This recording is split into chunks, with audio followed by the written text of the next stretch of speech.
안녕하세요. 진짜 나를 찾아 떠나는 여정에 오신 여러분 환영합니다.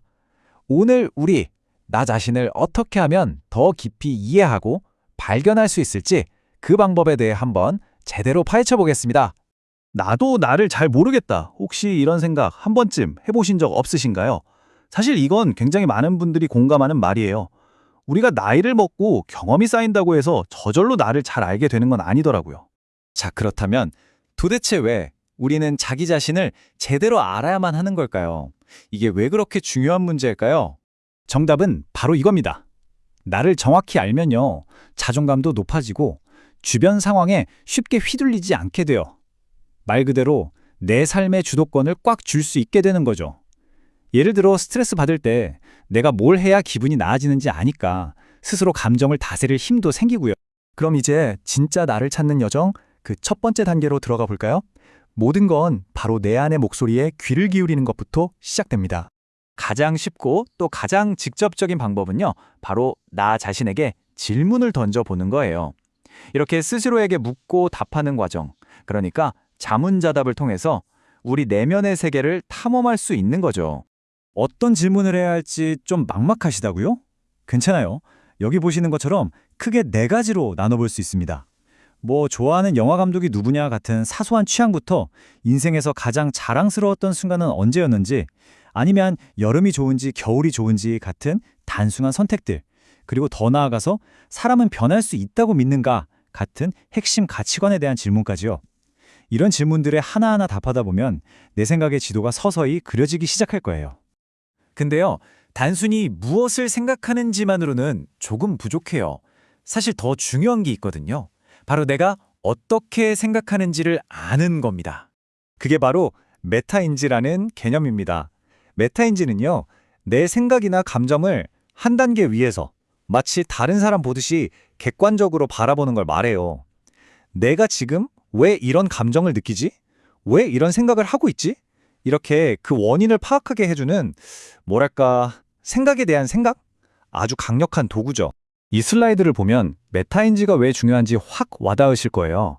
아는 것처럼 느끼는 것과 진짜로 아는 것은 완전히 다르거든요. 왼쪽처럼 그냥 좀 익숙하고 여러 번 봐서 편안한 상태는 사실 뇌가 안다고 착각하는 거예요. 하지만 오른쪽처럼 내가 이걸 다른 사람한테 설명할 수 있고 스스로 테스트해봐도 막힘이 없다? 그게 바로 진짜 아는 것이죠. 메타인지는 바로 이 둘을 구분하게 해주는 능력인 셈입니다. 좋습니다. 자, 이제 내면 탐험을 넘어서 이번에는 좀 더 객관적인 데이터를 통해서 나를 한번 분석해 볼게요. 심리학에서 가장 널리 타당성을 인정받는 일종의 성격 설계도 같은 게 있습니다. 바로 성격 5요인 이론, 빅5 모델이라고 불리는 거예요.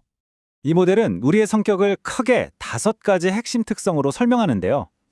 새로운 경험에 대한 개방성, 책임감을 나타내는 성실성, 사회성을 뜻하는 외향성, 타인에 대한 공감 능력인 친화성, 그리고 마지막으로 정서적 불안정성과 관련된 신경증입니다.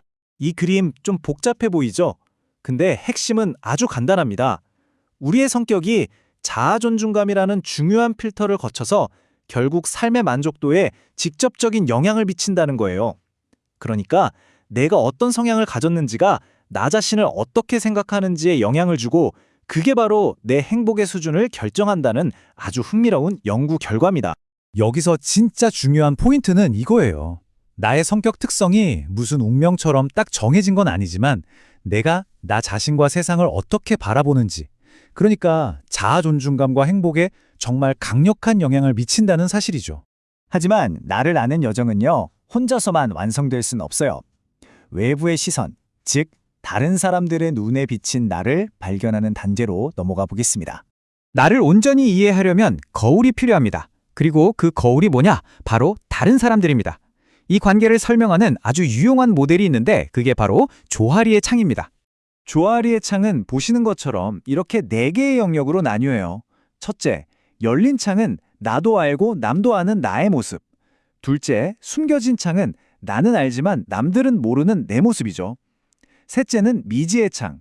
이건 나도 남도 모르는 잠재력의 영역이고요. 그리고 우리가 주목해야 할 가장 중요한 것, 바로 네 번째, 보이지 않는 창입니다. 바로 이 보이지 않는 창, 다른 말로 맹목의 영역이라고도 하는데요. 나는 전혀 모르는데 다른 사람들은 알고 있는 나의 모습이에요. 예를 들어 나는 내심 말을 조리 있게 잘한다고 생각했는데 주변 동료들이 말이 너무 빨라요 라고 지적해 줄 때 바로 그게 나의 맹목의 영역에 해당하는 거죠. 그럼 이 보이지 않는 창을 줄이고 모두가 아는 열린 창을 넓히는 유일한 방법은 뭘까요? 네, 바로 다른 사람들에게 솔직한 피드백을 구하고 그걸 열린 마음으로 받아들이는 겁니다. 자, 오늘 우리는 진짜 나를 찾기 위한 여정을 함께 달려왔습니다. 이제 우리가 선해주인 도구들을 한번 정리해 볼까요? 여러분의 자기 발견 도구함입니다. 첫째, 스스로에게 질문하면서 내면을 들여다보고, 둘째, 메타인지를 활용해 한 차원 높게 생각하고, 셋째, 성격이라는 설계도를 분석해서 나를 이해하고, 마지막으로 타인이라는 거울을 통해 피드백을 구하는 것. 이 네 가지가 핵심입니다. 꼭 기억하세요. 자아 발견은 한 번에 끝나는 어떤 목적지에 도착하는 게 아니에요. 평생에 걸쳐서 계속되는 아주 보람있고 멋진 과정입니다. 그렇다면 오늘 여러분은 조아리의 창 4개 중에 어떤 창을 가장 먼저 열어보시겠습니까?